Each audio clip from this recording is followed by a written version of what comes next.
ব্যাপারই না। 24 ঘন্টা সময় লাগে না যে আসামি এজলাসে দাঁড়ায় জজের সামনে স্বীকার করে যে হ্যাঁ আমি খুন করছি, আমি ধর্ষণ করছি, তাকে কেন 10 দিনের রিমান্ডে দিতে হবে? 10 সেকেন্ডে কেন জজ বললো না যে ওকে এখন গুলি করে দেন, ওকে ক্রস ফায়ার করে দেন? ওই জায়গায় কালকে 4টার সময় এখানে রামিসার জানাজা হয়েছে।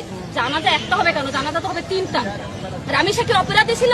তাকে যেভাবে খুন করা হয়েছে সোহাগকে সেভাবে খুন করা হোক, সোহাগকে সেভাবে মৃত্যুদণ্ড দেওয়া হোক। আমার কথা হচ্ছে এদেশে প্রকাশ্যে ধর্ষণকারীকে অন্য কথা না, যেখানে ধর্ষণ হবে সেখানে খুন হবে, যে বাসায় ধর্ষণ হবে সে বাসার সামনে খুন হবে।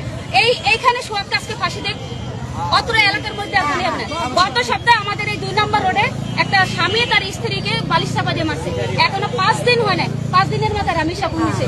এই 7 দিনের মধ্যে 2টা খুন। এলাকায় দেখছেন কোনো বিচার হয়েছে?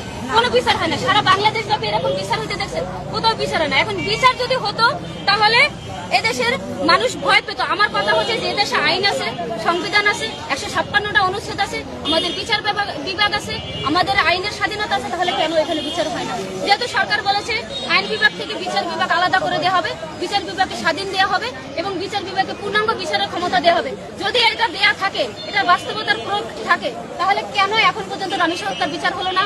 কেন আসিয়ার দর্শককারীদের এখনো ফাঁসি হলো না? এটা আমি স্বরাষ্ট্রমন্ত্রীকে প্রশ্ন করলাম, এটা আমি আইনমন্ত্রীকে প্রশ্ন করলাম। যদি পারে, তাদের যদি যোগ্যতা থাকে, সৎ সাহস থাকে, আমাদের প্রশ্নের জবাব প্রকাশ্যে দিয়ে